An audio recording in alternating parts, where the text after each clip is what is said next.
Welcome to Robert's Record Corner. I'm Robert. Question: if you were going to assign a David Bowie album for each of the Beatles, which would you pick? Now, I ask this because sometimes it's said that all personality traits can be boiled down to four categories. You're either a John, Paul, George, or Ringo. John meaning wear your emotions on your sleeve, a little combative. Paul, maddeningly clever, teacher's pet. George, mystical, philosophical, quiet. Ringo, class clown.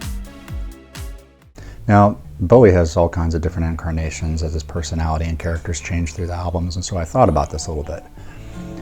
For John, I have to go with David Bowie's Heroes.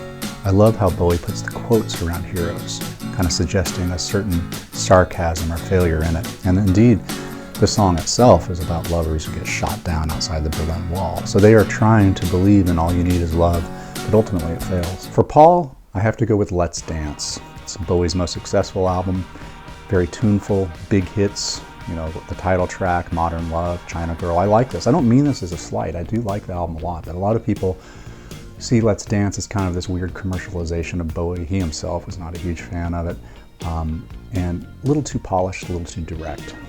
For George, I pick my favorite David Bowie album, Black Star is last. It's about death. It's kind of crystallizes all of his philosophy throughout his career. And in that, like the Lazarus video, you see Bowie kind of hovering over his own body. And George Harrison's widow said that there was a similar thing that happened when George Harrison died. For Ringo, I thought about Ziggy Stardust because it is kind of silly, and Ringo's silly. But ultimately, I got to go with the Labyrinth soundtrack.